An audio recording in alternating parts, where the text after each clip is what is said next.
మంచి కొబ్బరి పచ్చడి చేసుకుని తినాలని ఉందండి. ఒక కొబ్బరికాయని సన్న ముక్కలుగా కోసి పెట్టుకోవాలండి. 3 చెంచాల ఆయిల్ వేసుకుని 50 గ్రాములు ఎండుమిర్చి వేయించుకుందాం. ఇదిగోండి, ఈ విధంగా వేయించుకున్నాక కొబ్బరి వేసుకోవాలి. 1 నిమిషం ఇలా కలుపుకొని నిమ్మకాయ సైజంత చింతపండు, 1 చెంచా జీలకర్ర కూడా వేసుకుని 2 నిమిషాలు బాగా కలుపుకుందాం. చిటికెడు పసుపు వేసుకొని అంతా ఒకసారి కలుపుకొని రుబ్బేసుకుందాం. 8 వెల్లుల్లిపాయ రెబ్బలు కూడా వేసుకుని బాగా రుబ్బేసుకుందామండి.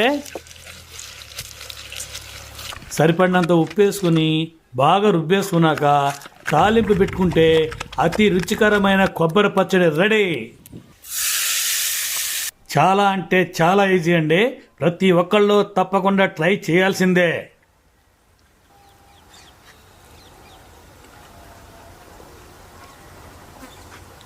అబ్బా.